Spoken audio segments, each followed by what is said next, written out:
Kampung Seberang adalah sebuah perkampungan nelayan yang terletak di tepi laut.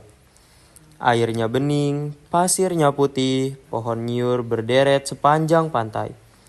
Penghulu Kampung Seberang yang gagah, tinggi, tegap, berwibawa, serta disegani. Ia memiliki pusaka sakti bernama Keris Naga Lambayan Bumi. Datuk Hitam hidup bersama istrinya dan kedua anaknya, seorang putri bernama Intan Kemilau dan seorang putra bernama Awang Perkasa. Suatu hari, datanglah utusan dari raja. Ia membawa perintah agar Datuk Hitam segera menumpas bajak laut yang kembali merajalela di Laut Cina Selatan. Para perompak ini merompak kapal dagang, membunuh awak, dan membuat kerajaan merasa malu. Datuk Hitam menerima perintah tersebut dengan lapang dada.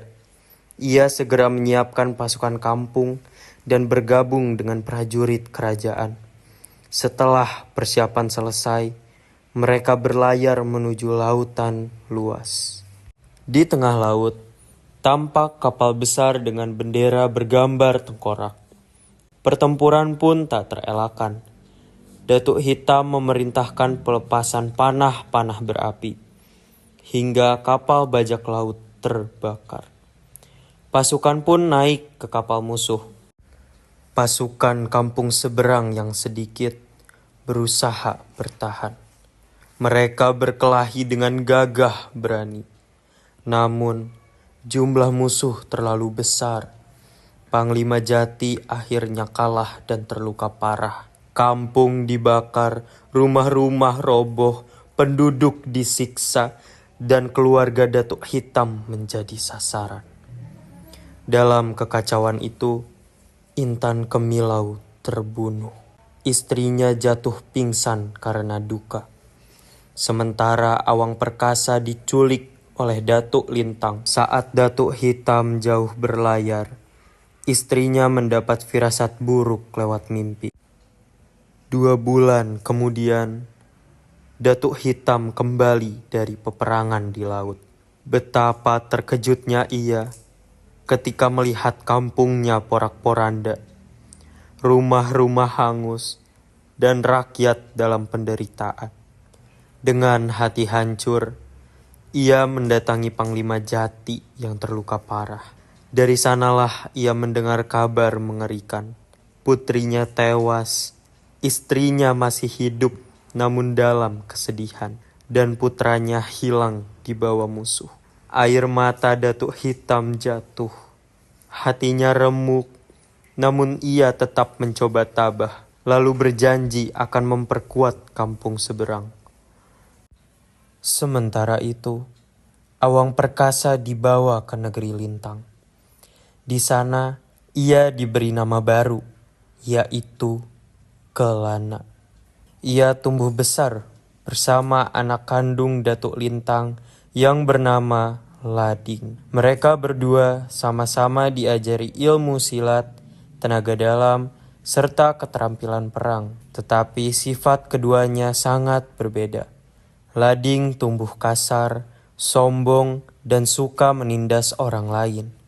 Sebaliknya, Kelana tumbuh rendah hati, ramah, dan suka menolong. Juga disayangi rakyat negeri Lintang.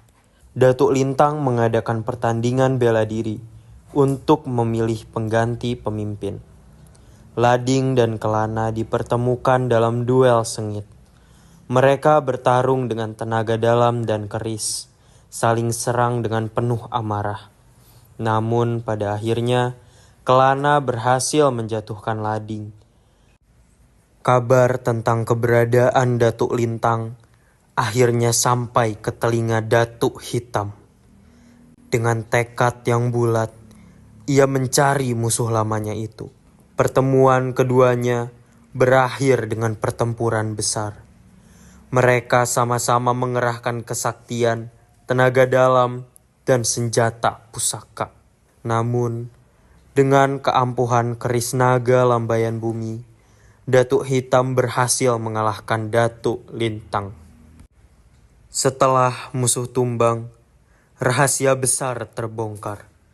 Kelana yang selama ini dibanggakan rakyat negeri Lintang, ternyata bukan anak Datuk Lintang, melainkan Awang Perkasa, putra kandung Datuk Hitam yang dulu diculik.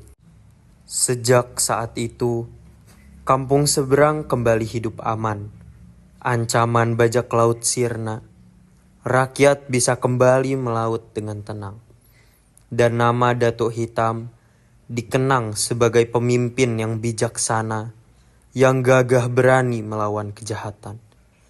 Dari kisah ini, kita mendapat pesan tentang keberanian, kesetiaan, keteguhan hati, serta kasih sayang keluarga yang tidak akan pernah tergantikan.